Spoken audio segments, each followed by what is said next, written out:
This video is just a quick tip about knowing what UVs you're working on and why you actually want to make sure that you have it selected when you're working on that part of the model. What I have here is a separate mesh for the body and another one for the head, as you can see here. When you have a particular layer selected and its UV map, it's also selected here among the UV list, then you'll notice how bright that UV is.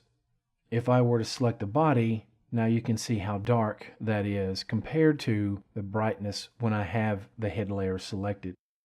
That's an indication to me that I have the right layer selected and the right UV map selected to work in this particular area. If I want to work on the body, whether Retopo or UV mapping, I want to make sure I have not only the body layer selected, but also the body UV map. You see how that's highlighted. Now, I'll show why that's important.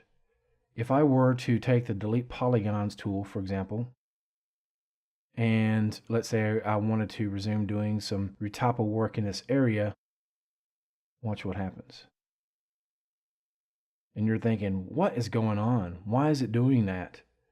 Well, the reason is you're attaching these polygons to the body layer, and 3D Coat is telling you, hey, there is something wrong here. So that's a red flag to let you know that you're not on the right layer. If I were to select the head layer, I could fill those holes and it would be attached to the head mesh layer, but as you can see, it's still assigning the new polygons to the body UV map. I'll undo a few times. Now, let me select the head layer. Once more, the bright highlighted mesh tells the user they have both the correct mesh layer and UV map selected to work in this region. Now when we fill those holes, it looks properly done. So keep that in mind whenever you are doing retopology work and also working with UVs in 3D Coat. Make sure that the area you're working on is highlighted. All right. Hope you found this helpful. Thank you for watching. We will see you next time.